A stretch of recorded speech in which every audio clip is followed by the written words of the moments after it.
अगर आप भी चाहते हैं कि डीजे बालकृष्ण म्यूजिक के ऑडियो वीडियो सबसे पहले आप तक पहुंचे, तो लाल बटन दबाकर चैनल को सब्सक्राइब जरूर कीजिए और हाँ, बेल आइकन को दबाना ना भूलें।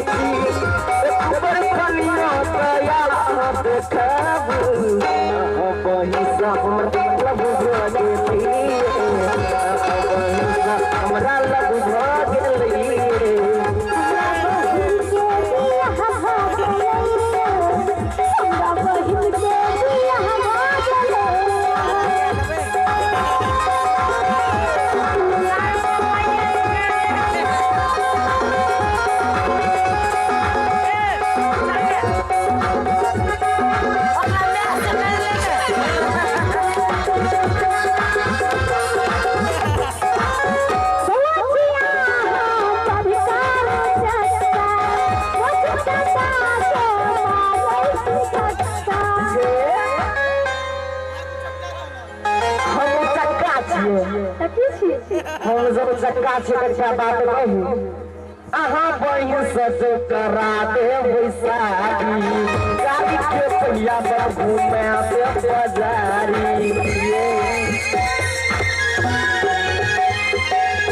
अपना बहिन सच करा दे बैसारी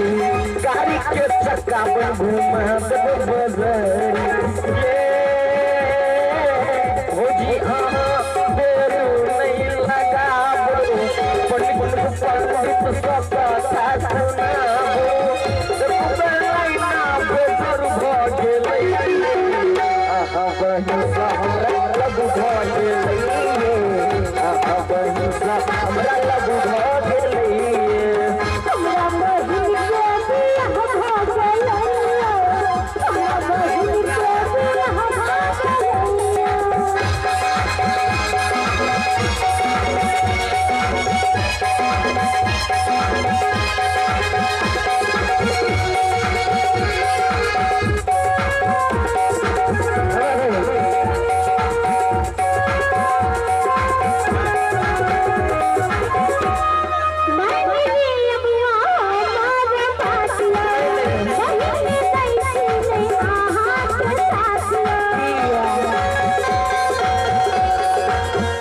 तू सब साथ रहो शादी में कि नहीं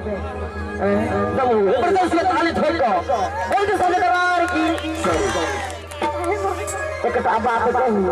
अहाँ के जो बहन पहिला दिन से मिलल रहे बड़ नीक लागे छलै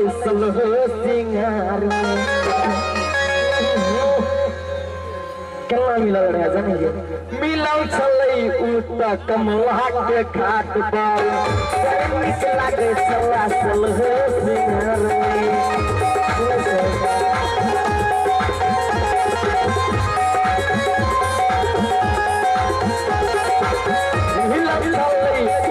कमला के घाट पर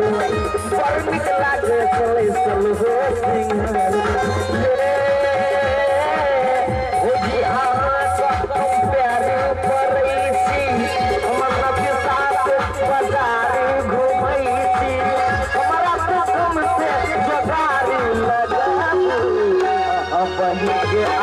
शादी कराबू